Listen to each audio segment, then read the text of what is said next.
बिस्मिल्लाहिर्रहमानिर्रहीम। PMM पाकिस्तान मुहब्बे वतन movement और मुहब्बे वतन चैनल की जानिब से तमाम देखने वालों को अस्सलाम वालेकुम।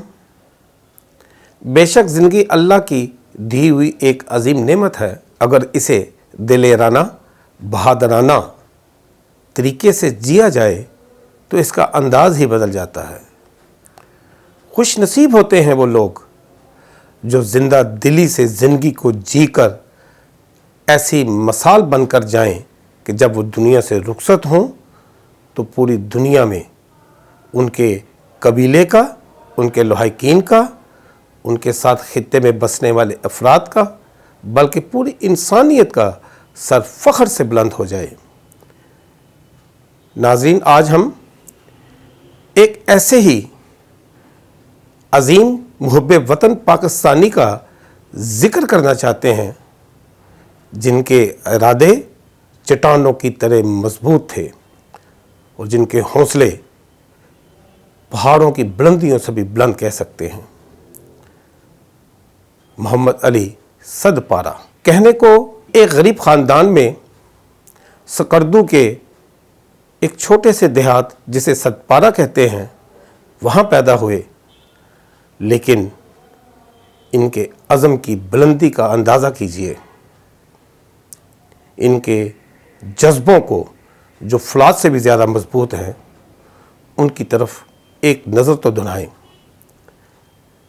कहने को तो ये कहा जाता है कि वो इब्तदा से ही वो मुश्किलात में रहे कि 11 बहन भाई होने के बावजूद भी शायद सिर्फ वालिदैन के पास एक भाई और एक बहन ही बची। इनका जो सिलसिला इब्तदा में था वो कोपेमाओं के साथ एज ए पोर्टर था। बड़ी मेहनत के साथ उनका सामान उठाकर रिज़्क़े हलाल को कमाना बिल्कुल ये उनका एक शेवा था। शौक़ की क्या कीमत हो सकती है और क्या उसकी कोई हद भी होती है? इसी बात को कर दिखाया मोहम्मद अली सदपारा ने। उनके दिल में एक जज्बा पैदा हुआ, एक जुनून सा जागा कि वो पहाड़ों की चोटियों को सर करेंगे। और बाकायदा फिर 2005 में उन्होंने अमली तौर पर अपनी इस कोशिश को तेज़ कर दिया। जज्बा हो, यकीन हो, हौसला हो और कुछ कर गुजरने का अटल फैसला हो तो क्या कुछ नहीं हो सकता। अली सदपारा ने यही सब कुछ करके दिखाया। 14 चोटियों को सर किया जिनको 8 हज़ारा कहा जाता है। 8 हज़ारा से मुराद के वो चोटियाँ जिनकी बुलंदियाँ 8000 मीटर से भी ज़्यादा थी। इनके जज्बे उन चोटियों को छूते हुए बुलंदियों तक लेके चले गए। नाज़रीन, इनकी शौक़ को या इनकी हिम्मत को दाद देनी चाहिए कि इन्होंने नांगा पर्वत को भी सर किया। जो उस वक़्त उनके साथ जो गैर मुल्की कोपेमा थे उनके ये अल्फाज थे, बल्कि हैं लिखे हैं तारीख़ में कि अगर अली सदपारा हमारे साथ ना होते तो शायद हम ये विंटर सिमेंट में नांगा पर्वत को कभी भी सर न कर सकते थे। लेकिन बात यहाँ पर रुकी नहीं। उनके जज्बों ने उनको हमेशा ललकारा है और वो उस ललकार पर लब्बैक कहते हुए अपने काम में मगन रहे। 2018 में इसी K2 कोपेमाई में उन्होंने सर किया।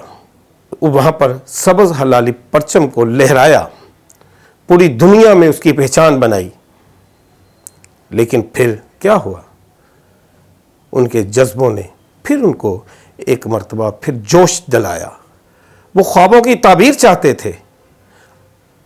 बहुत चंद अफराद होते हैं जो अपने ख्वाबों की ताबीर पाने के लिए अपनी ज़िंदगी को खुश दिली से और ज़िंदा दिली से जीने की कोशिश करें। इस साल 2021 में 2 फरवरी को उनकी सालगिरह थी, क्योंकि वो 2 फरवरी 1976 میں پیدا ہوئے تھے. انہوں نے اپنی سالگرہ کی یادگار منائی، پھر جا کے پہاڑیوں میں کھو گئے. پہاڑوں کا بیٹا پہاڑیوں میں گم ہو گئے. 5 فروری سے وہ لاپتہ رہے ہیں. اس مرتبہ بھی ان کے ساتھ 2 غیر ملکی کوہ پیما تھے. لیکن کہنے کو یہ ایک بری خبر ہے کہ آج شاید ان کے صاحبزادے نے اس بات کا باضابطہ اعلان کیا ہے کہ شاید وہ اب اس دنیا میں نہیں رہے. اس دنیا میں نہ رہے ہوں، لیکن اس وقت پوری دنیا کے دلوں میں بس رہے ہیں. خصوصی طور پر پاکستانیوں کے دلوں میں علی صدپارہ کا ایک اعلیٰ مقام موجود ہے، جنہوں نے پوری دنیا میں پاکستان کے روشن چہرے کو روشناس کرایا ہے. بتایا ہے کہ اس دھرتی کے سپوت کتنے مضبوط ارادوں کے ہوتے ہیں. ہم تمام محب وطن کی ٹیم اور جتنے بھی محب وطن پاکستانی ہیں، ہم ان کو سلام پیش کرتے ہیں، ان کے اہل خانہ کو سلام پیش کرتے ہیں اور دعا کرتے ہیں کہ اللہ تعالیٰ اگر ان کے صاحبزادے نے اپنے باپ کی عزم کو دہرایا ہے تو اللہ تعالیٰ ان کو اس عزم کو پورا کرنے کی توفیق عطا فرمائے. ایسے ہی عظیم انسان ہوتے ہیں جو انسانوں کے لیے ایک مثال بنتے ہیں.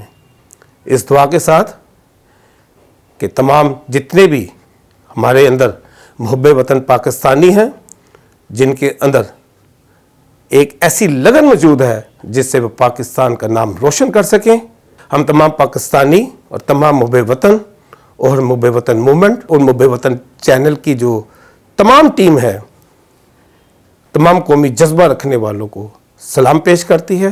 اپنا بہت سارا خیال رکھیے گا.